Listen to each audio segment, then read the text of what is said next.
April 1, 1988 Indiana fort வே. Generate அப்படின்னு ஒருத்தவங்க அந்த பகுதியில் வாழ்ந்துட்டு இருக்காங்க. என்னோட 8 வயசு ஏப்ரல் டென்ஸில் காணும் அப்படின்னு முடிச்சுட்டு கம்ப்ளைண்ட் கொடுத்துருக்காங்க. 4 மணிக்கு வீட்டுக்கு ஏப்ரல் டென்ஸி வரேன்னு சொன்னவங்க இன்னும் வரல அப்படின்றது கம்ப்ளைண்ட் கொடுத்துருக்காங்க. ஏப்ரல் டென்ஸி தொடர்ந்து போன 3 நாள், அதாவது அவங்க ஏப்ரல் 4, அதாவது அவங்க தொலைஞ்சு போன 3 நாள் கழிச்சு ஒரு கரெக்டாக ரோட்டில் வந்துட்டு ஒரு சடலத்தை பார்த்துருக்காரு. கரெக்டாக அந்த 40 அடி தள்ளி அவர் வந்து பார்த்துட்டு அந்த யாரோ ஒருத்தவங்க வேணும்னே தான் இது மாதிரி போலீஸ்காரங்க வந்து ஃபோன் பண்ணி கூப்பிட்ருக்காங்க.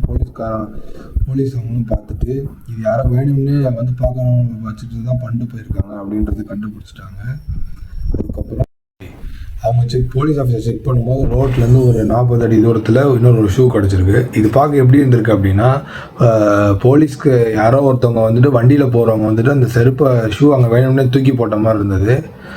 இதை வச்சு போலீஸ் ஆஃபீஸர் என்ன சொல்கிறாங்க அப்படின்னு பார்த்தீங்க அப்படின்னா, பண்ணிட்டு போயிருக்காங்க அப்படின்னு சொல்லிட்டு கண்டுபிடிக்கிறாங்க. அதுக்கப்புறம் அங்கே இருந்த ஒருத்தர் வந்து ப்ளூ கலர் பிக்கப் ட்ரக்கை ஒருத்தர் வந்து பார்த்ததான்னு சொல்லிட்டு ஒரு அங்கே இருக்க விசாரித்த ஒருத்தர் சஸ்பெக்ட் ஒருத்தர் சொல்லியிருக்காரு. அதாவது ஹை விட்னஸ் சொல்லியிருக்காரு. ஸோ இதெல்லாம் வச்சு பார்க்கும்போது அங்கே இருக்கிற எவிடன்ஸ் எல்லாம் கலெக்ட் பண்ணி அங்கே இருக்கிற ஒருத்தர்கிட்ட வந்து இது பண்ணியிருக்காங்க. அந்த போலீஸ் ஆஃபீஸர் செக் பண்ணி பார்க்கும்போது அந்த மரணோட பேர் மோசன் தெரிய வருது. அதாவது வந்துட்டு மோசை பற்றி பல ரூமர்ஸ் பரப்பிட்டு இருக்காங்க. அது மாதிரி இவர்கிட்ட ஒரு ப்ளூ கலர் பிக்கப் ட்ரக் இருந்திருக்கு. இவர் வந்துட்டு சடங்குகள்லாம் பண்ணுவார், குழந்தைங்களை கொடுப்பார், பார்க் கிட்ட குழந்தைகிட்ட ஏதோ விஷயங்கள்லாம் சொல்லி அவங்கள பயம்படுத்துவாராம். ஸோ வந்துட்டு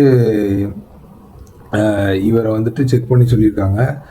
அப்புறம் அது இவர் இல்லை அப்படின்றது தெரிய வருது. அப்புறம் வந்துட்டு ஏப்ரல் 27 குழந்தைங்களோட ஸ்கூல் பேக்லலாம் தப்பாக எழுதி வச்சுருக்காங்க. ஹாய் ஹனி ஐ எம் வாட்சிங் யூ, ஏப்ரல் 10 கிட்ட தவறாக நடந்தது நான் தான், உங்களை கொலை பண்ணது நான் தான் அப்படின்னு சொல்லிட்டு அவர் எழுதிட்ட சில மோசமான படங்கள், சில கேவலமான ஃபோட்டோஸ்லாம் அட்டாச் பண்ணி கொடுத்துருக்காரு.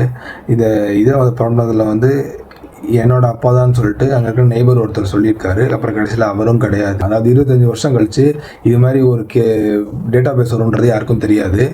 இப்போ அந்த கேஸ் பற்றி என்ன விஷயம்னு பார்த்தீங்க அப்படின்னா, அந்த 25 வருஷம் கழித்து அந்த டிஎன்ஏ டேட்டா பேஸை வச்சு ஒரு ஆளை கண்டுபிடிக்கிறாங்க. அவரோட வீட்டில் வந்துட்டு இப்போ செக் பண்ண அவரோட பேர் வந்து ஜான் டி மில்லரா. ஆமாம் நீங்கள் தான் எவிடன்ஸ் கொன்னதா அப்படின்னு சொன்னதுக்கு ஆமான்னு சொல்லியிருக்காரு. அப்புறம் அவர் வந்துட்டு போலீஸ் பிடிக்கிறாங்க. அவர் வந்துட்டு ஜெயிலில் போடுறாங்க. 2000 குற்றவாளி யாருன்றதை கண்டுபிடிக்கிறாங்க. அதுக்கப்புறம் அரெஸ்ட் பண்ணுறாங்க. அவரோட பேர் வந்துட்டு ஜான் டி மில்லர். தூக்குதண்டனை கிடைக்கும்.